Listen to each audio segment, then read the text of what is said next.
서로 대조되는 두 사람들이 등장할 때가 있습니다. 예를 들어 가인과 아벨, 자기 뜻대로 예배하는 자와 하나님의 뜻대로 예배하는 자.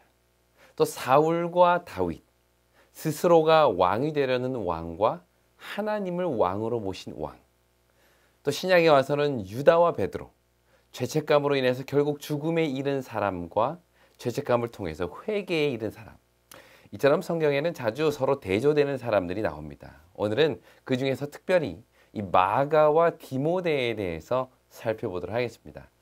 사실 이 두 사람은 극명하게 대조된다고 말할 수도 없고, 그렇다고 둘이 비슷하다고 말하기도 어려운 두 사람입니다.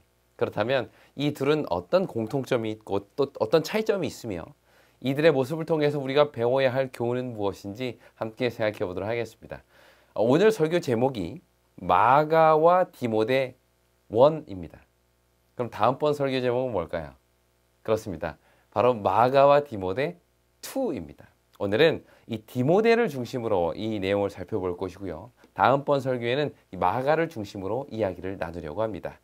이 두 번의 설교를 통해서 하나님께서 우리 각자에게 말씀하시는 음성을 듣고 그 음성에 순종하는 우리 모두가 되기를 간절히 바랍니다. 이제 본론으로 들어가기에 앞서서 먼저 마가와 디모데라는 이 두 사람이 어떤 사람인지에 대해서 잠시 소개해 드리려고 합니다. 먼저 마가는요. 마가라는 이름 자체는 이게 로마식 이름입니다. 그렇다면 이 사람의 유대식 이름은 뭘까요?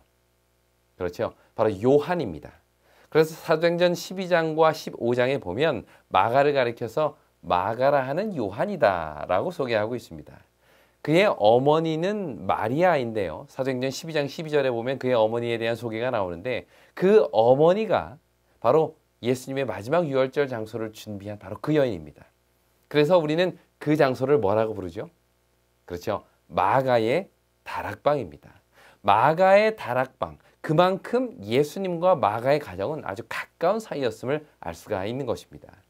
이곳 마가의 다락방은 예수님의 승천 이후에도 제자들이 성령을 기다리면서 기도했던 장소이기도 하고요. 동시에 12번째 사도인 마띠아를 선출한 곳도 바로 여기입니다. 약속된 성령을 간구하며 기도할 때 성령이 이 불의 혀같이 임했던 장소도 바로 이 마가의 다락방이었고요. 사도행전 12장에 보면 베드로가 감옥에 갇혔을 때에 성도들이 함께 모여 기도했던 곳 역시 마가의 다락방이었죠. 이런 걸 보면 마가는 어릴 때부터 예수님과 그의 제자들을 가까이 만날 수 있었을 것이고요. 또 성령을 통해서 이 초기 교회가 시작되는 그 역사적인 순간에도 아마 그는 늘 함께 할 수 있었던 것 같습니다. 그만큼 마가는 예수님과 초대교회에 아주 깊이 연결된 그런 사람이었죠. 뿐만 아니라 그의 외삼촌이 있었는데 그가 바로 바울과 함께 선교 여행을 떠났던 바나바입니다. 이처럼 마가의 가정은 기독교 신앙으로 탄탄한 가정이었고요. 초대교회에 아주 중추적인 역할을 했던 그런 가정이었습니다. 자, 그렇다면 이 마가복음을 쓴 마가와 제가 방금 소개드린 마가 요한은 같은 사람일까요? 다른 사람일까요? 그렇습니다. 같은 사람입니다. 그 마가가 이 마가입니다. 마가는 나중에 베드로와 함께 사역을 했는데요. 아마도 베드로의 도움을 통해서 마가복음을 기록한 것으로 보입니다. 이처럼 마가의 가정은 예수님 당시 때부터 시작해서 초대교회가 한창 부릴 듯 일어난 그때에 그 기독교 공동체에 아주 중요한 역할을 담당했던 것으로 보입니다. 이 사람이 바로 우리가 아는 마가 요한입니다. 그렇다면 디모데는 어떤 사람일까요? 그는 이 소아시아 지역, 그러니까 오늘날로 말하면 이 터키 중남부 지역에 위치한 루스드라라는 동네에 살았던 젊은 청년입니다. 그의 아버지는 헬라인이었고요. 어머니가 유대인이었습니다. 사실 아버지가 이방인이고 또 그들이 살고 있는 지역 자체가 헬라 문화의 영향이 강한 곳이었기 때문에 디모데는 어려서부터 이방 문화와 이방 종교를 가까이 접할 수 있었습니다. 그러나 그럼에도 불구하고 그가 하나님을 향한 굳건한 신앙을 지킬 수 있었던 것은 유대인인 그의 어머니 유니게와 또 외할머니인 로이스 덕분이었음을 성경을 통해서 알 수 있습니다. 그들은 이 아들 디모데가 어떤 환경에서도 하나님을 신실하게 섬기는 그러한 아들로 자라기를 기도하며 양육하였고, 이러한 모친과 외조모의 기도와 신앙의 모범 덕분에 훌륭한 하나님의 일꾼으로 자랄 수가 있었던 것이죠. 그래서 바울은 그의 마지막 서신인 디모데후서에서 디모데에 대해서 이렇게 이야기를 합니다. 디모데후서 1장 5절입니다. 이는 내 속에 거짓이 없는 믿음이 있음을 생각함이라. 이 믿음은 먼저 내 외조모 로이스와 내 어머니 유니게 속에 있더니 내 속에도 있는 줄을 확신하노라. 이처럼 디모데는 어려서부터 어머니와 외할머니를 통해서 참 신앙에 대해서 배웠고요. 그렇게 배운 신앙이 마침내 그를 훌륭한 하나님의 일꾼으로 세우게 된 것입니다. 바울이 디모데후서 3장 15절에서 이런 말을 하죠. 또 내가 디모데 너가 어렸을 때부터 성경을 알았나니 성경은 능히 너로 하여금 그리스도 예수 안에 있는 믿음으로 말미암아 구원에 이르는 지혜가 있게 하느니라. 이 말을 통해서도 디모데에게 할 수 있었던 이런 말을 디모데에게 할 수 있었던 이유도 그가 어려서부터 어머니로부터 하나님의 말씀을 배워왔기 때문입니다. 이처럼 디모데는 하나님을 멀리할 수 있는 충분한 가능성이 있는 사람이었지만 그 어머니와 외조모의 신앙과 기도를 통해서 결국 초대교회 아주 중요한 인물로 자랄 수가 있었던 것이죠. 자, 이런 내용을 생각할 때 마가와 디모데 이 둘 사이에는 너무나도 분명한 공통점이 있다는 것을 보게 됩니다. 첫째는 어머니로부터 물려받은 신앙의 유산을 물려받았다는 것이고요. 둘째는 그들 모두 어린 시절부터 신앙의 교육을 잘 받아서 그 신앙이 결국 그들을 훌륭한 하나님의 일꾼으로 세웠다는 것입니다. 마가는 직접 예수님으로부터 말씀을 들을 수 있는 기회가 많았고 디모데는 성경을 통해서 그리스도를 깨달을 수 있게 된 것이죠. 그런데 오늘 우리가 주목할 점은 이 둘의 공통점보다 이 둘의 차이점입니다. 어쩌면 공통점이 차이점보다 훨씬 많아 보이는 이 두 사람이지만 어떤 한 사건을 대하는 이 두 사람의 태도는 전혀 달랐습니다. 그 사건이 바로 바울의 선교 여행이죠. 그렇다면 과연 이들은 바울의 선교 여행을 통해서 어떤 경험을 했고 각각 그들은 어떻게 반응했는지 함께 살펴보도록 하겠습니다.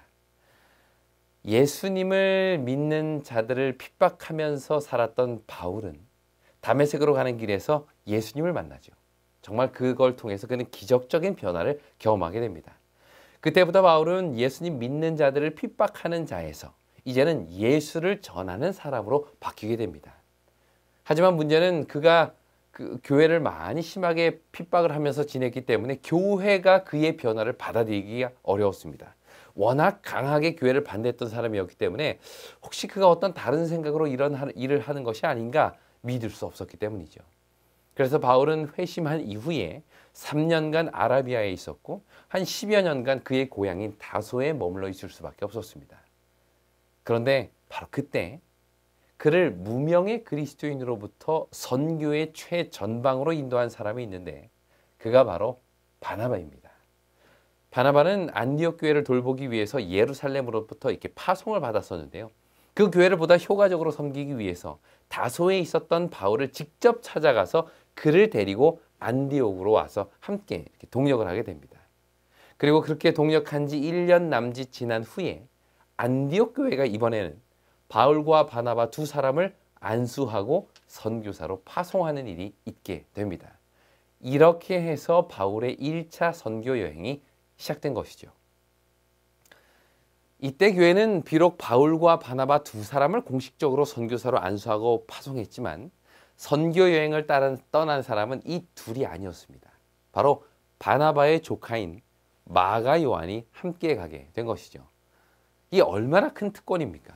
당시 가장 능력 있고 존경받는 사람 중에 하나였던 바나바와 또 앞으로 복음 사역의 중심이 될 바울, 이 두 사람과 함께 선교 여행을 간다는 것만큼 엄청난 특권은 없을 것입니다. 역사적으로 길이 남을 그 현장에 함께 있는 것 자체가 그에게는 영광이라고 생각할 수가 있었겠죠. 이렇게 해서 세 사람은 이 첫 번째 선교지인 구브로 섬에 들어서 복음을 전하고 그 이후에 밤빌리아의 버가라는 곳에 도착하게 됩니다.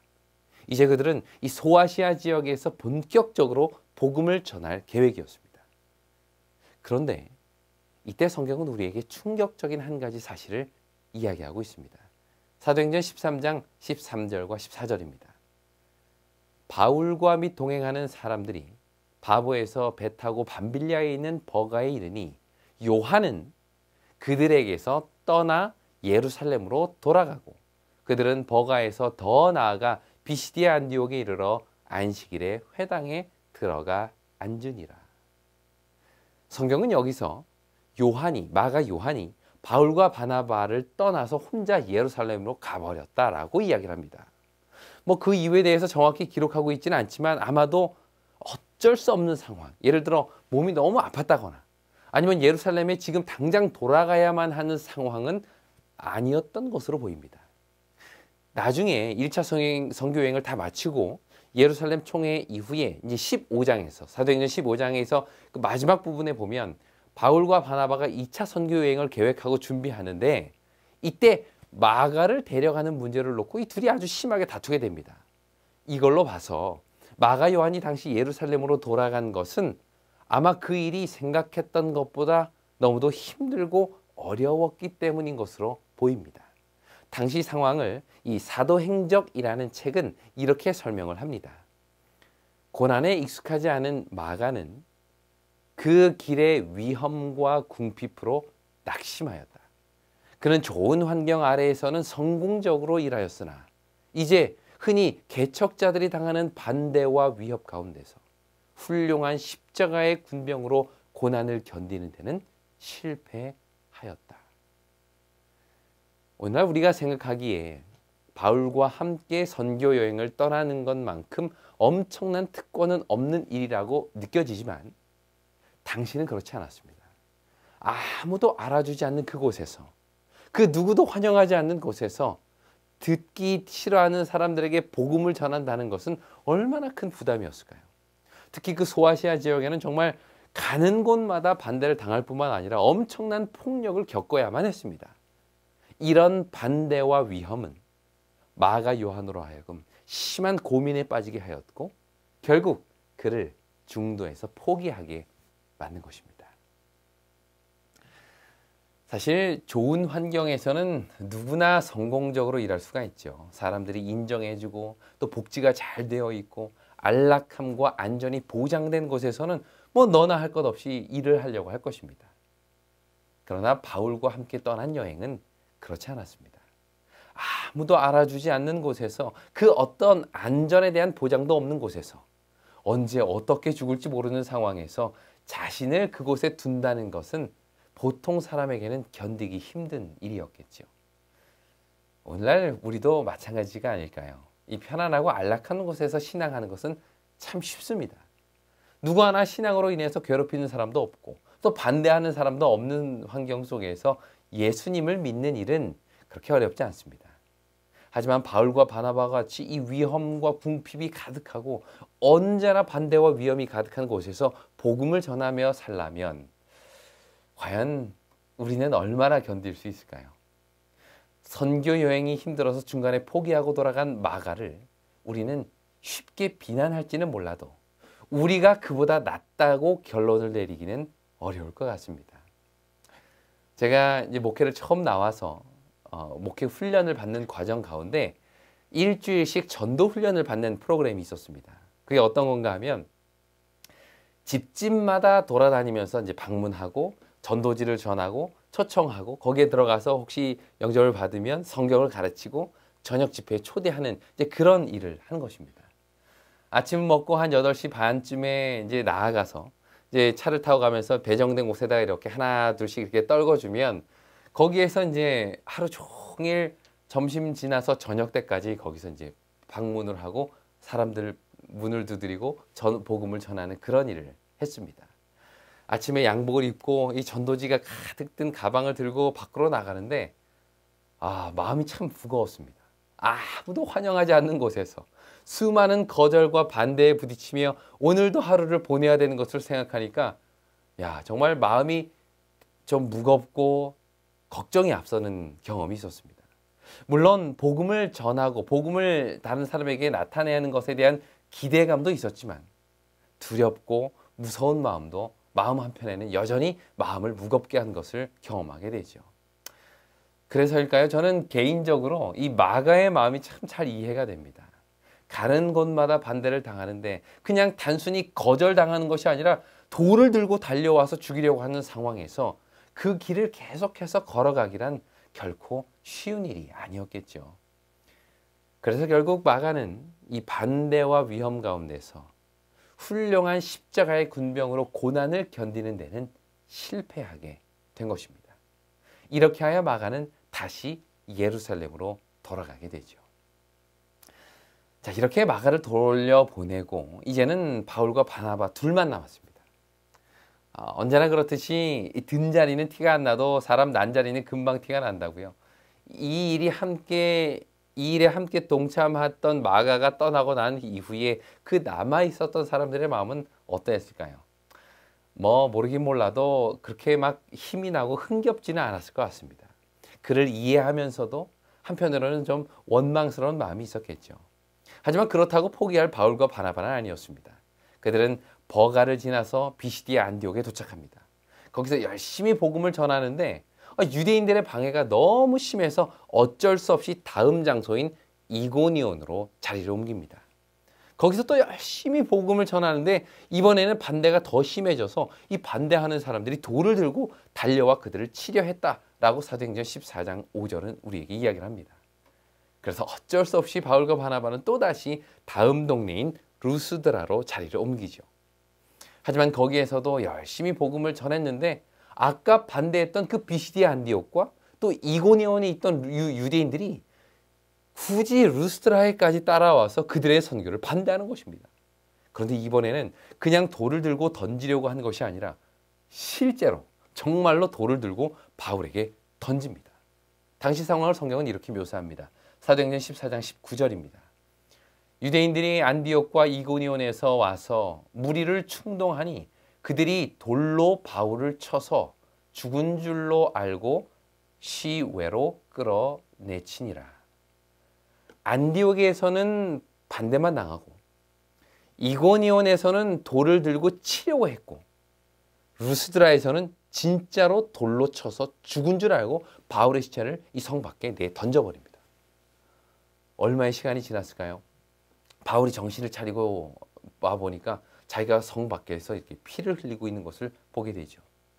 그래서 바울은 다시 일어나서 먼지를 털고 피를 닦고 성 안으로 들어가 복음을 받아들인 자들의 마음을 굳게 하는 일을 합니다. 그렇게 반대했던 이고니온과 비시디아 안디옥을 바울은 다시 방문하면서 그 믿음의 형제들을 굳게 하는 일을 하게 된 것이죠. 그런데 여기서 우리가 주목해야 할 한 가지 사실은 루스드라에서 바울이 사람들에게 돌에 맞아 쓰러졌을 때 그 모습을 본 한 청년이 있었던 것입니다. 그는 복음을 전하다가 사람들이 던진 돌에 맞아서 죽어가는 바울을 보며 무슨 생각을 했을까요? 야, 나는 정말 죽었다 깨어나도 일은 못하겠다. 이런 생각을 하지 않았을까요? 만약에 마가가 그 자리에 있었다면 당장 짐 싸서 예루살렘으로 돌아갔을지도 모르겠습니다. 그런데 놀라운 것은 그 자리에 서서 죽어가는 바울의 모습을 지켜본 이 청년은 이런 결심을 합니다. 저 사람이 전하는 저 복음이 자기 목숨보다도 더 귀한 것이라면 나도 그 일에 내 평생을 걸고 싶다. 나도 그들과 함께 이 복음 전하는 일에 동참하고 싶다. 그래야 바울이 두 번째 루스드라에 방문했을 때 그 젊은 청년은 모든 것을 뒤로 하고 바울을 따라 나서게 되는 것입니다. 그가 걷는 길, 그가 당한 모든 수모를 함께 겪기로 선택한 것이죠. 그가 바로 디모데였습니다. 이 사도행전의 이야기를 잘 설명하고 있는 사도행적이라는 책은 당시 모습을 이렇게 설명합니다. 바울이 2차 선교여행으로 다시 루스드라를 찾았을 때 그곳에서 디모데를 만났는데 그는 바울이 1차 루스드라 방문을 끝낼 무렵에 바울이 당했던 고통을 목격하였으며 그때 받았던 감명이 시간이 흐를수록 깊어져 마침내 그 자신을 완전히 목회 사업에 바치는 것이 자기의 의무라는 것을 깨닫게 되었다. 참 아이러니하지 않습니까? 가는 곳마다 반대를 당하고 심지어 돌에 맞아 피를 흘리고 쓰러져 죽어가는 사람들의 모습을 보았다면 오히려 도망가는 것이 정상입니다. 마가 요한처럼 이런 일은 내가 정말 못하겠습니다 라고 예루살렘으로 돌아가는 게 정상이죠. 그러나 오히려 디모데는 바울이 복음을 전하다가 돌에 맞아 죽어가는 모습을 바라보면서 이 목회 사업이 자신의 삶을 바쳐야 할 그 일이고 의무라는 것을 깨달았다는 것입니다. 그리하여 디모데는 결국 2차 성교여행 때부터 바울과 함께 그 길을 가게 되었고 평생을 복음을 전하는 일에 자신의 삶을 바치게 됩니다. 그 이후에 아덴, 또 데살로니가, 고린도, 에베소 등지에서 바울의 지시로 별도의 사역과 이 목회를 하게 되었고요. 그만큼 바울의 아주 신임을 받고 신실한 목회를 하는 그러한 지도자가 되었습니다. 또 바울이 옥에서 가장 마지막으로 붓을 들어서 쓴 편지 역시 디모데에게 보내는 글이었죠. 그만큼 바울에게 신뢰받고 사랑받는 자가 바로 디모데였던 것입니다. 여러분 어떻습니까? 마가와 디모데, 이들은 모두 어릴 때부터 어머니로부터 신앙을 배운 그런 사람들이었습니다. 마가는 가장 가까이에서 예수님을 볼 수 있었고 초대교회의 그 뜨거운 성령의 역사에 동참할 수 있었죠. 디모데도 역시 어머니와 또 외조모의 신앙을 어릴 때부터 전수받았고 하나님을 믿는 믿음 안에서 훌륭한 청년으로 성장하였습니다. 그런데 이 둘은 이 고된 선교 현장 속에서 서로 다른 선택을 하게 됩니다. 한 사람은 힘들고 두려운 선교지 생활로 인해서 그 길을 포기하였고 다른 한 사람은 이 복음으로 인해 피를 흘리며 쓰러져 있는 사람의 모습을 통해서 평생 자신이 걸어야 할 사명이 바로 이것이라는 것을 깨닫게 된 것이죠. 똑같은 현실 속에서 서로 다른 결심을 하게 된 것입니다. 그렇다면 무엇이 이러한 차이를 만든 것일까요? 둘 다 똑같이 어려서부터 신앙을 배웠고 훌륭한 어머니를 통해서 하나님에 대한 믿음을 키워왔는데 도대체 무엇이 고난 앞에서 이 둘을 서로 다른 선택을 하게 만든 것일까요? 그것은 아마도 십자가에 대한 이해의 차이가 아니었을까 하는 생각을 해보게 됩니다. 이 사도행적이라는 책에서는 마가 요한이 중간에 선교 활동을 포기한 이유를 이렇게 설명을 합니다. 고난에 익숙하지 않은 마가는 그 길의 위험과 궁핍으로 낙심하였다. 이제 흔히 개척자들이 당하는 반대와 위험 가운데서 훌륭한 십자가의 군병으로 고난을 견디는 데는 실패하였다. 마가가 가야 할 길은 위험과 궁핍의 길이었습니다. 그 길은 십자가의 군병이 걸어야 할 길이었죠. 하지만 그는 십자가 길을 걸을 준비가 되어 있지 않았던 것 같습니다. 평탄한 길, 안락한 길, 신앙을 하긴 하면서도 안정적이고 그 어떤 포기할 것도 없으며 희생이 요구되지 않는 그 길을 걸으려고 했던 것이죠.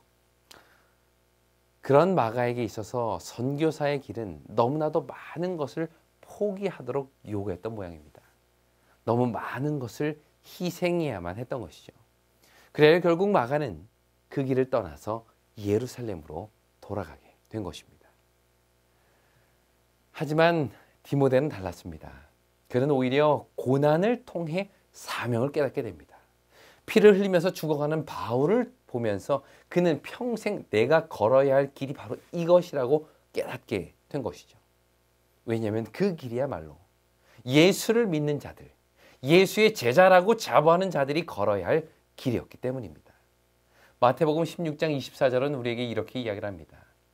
이에 예수께서 제자들에게 이르시되 누구든지 나를 따라오려거든 자기를 부인하고 자기 십자가를 지고 나를 따를 것이니라.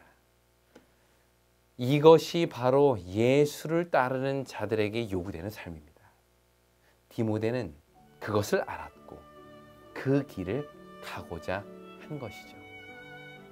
십자가를 진다는 것, 자기를 부인한다는 것, 그것이 십자가의 복음을 깨달은 자들에게 요구되는 것임에도 불구하고 과연 우리는 얼마나 자주 십자가 없는 복음, 자기 부인이 없는 신앙을 원하며 살고 있습니까? 오늘 이 마가와 디모데의 모습을 보면서 저 자신의 삶을 돌아보게 됩니다. 희생 없는 목회를 추구하고 고통 없는 사역을 원하고 포기할 것 없는 신앙을 찾아 살아온 자신의 모습을 참 부끄럽게 하는 청년 디모데의 모습이었습니다. 십자가의 복음은 결코 우리에게 십자가 없는 삶을 약속하지 않습니다. 오히려 십자가를 깨달은 자는 십자가를 지는 삶을 요구하고 있죠. 마치 디모데가 복음으로 인해서 피 흘리며 쓰러진 바울을 보면서 이것이 내가 가야 할 길이라고 깨달았던 것처럼 예수의 십자가를 바라보는 자들은 저 길이 내가 걸어야 할 길임을 깨닫게 될 것입니다. 혹시 우리가 지금까지 희생 없는 신앙, 포기할 것 없는 믿음을 추구하며 살았다면 오늘 이 순간 다시 한번 십자가의 길을 다짐하게 되기를 바랍니다. 예수께서 걸으신 그 길이 우리의 길, 우리의 사명이 되기를 간절히 바랍니다. 진리횃불 웹사이트에는 이 시대를 위한 하나님의 말씀이 준비되어 있습니다. 다음과 같은 성경 연구 자료를 통해서 하나님을 더 깊이 만나게 되길 간절히 바랍니다.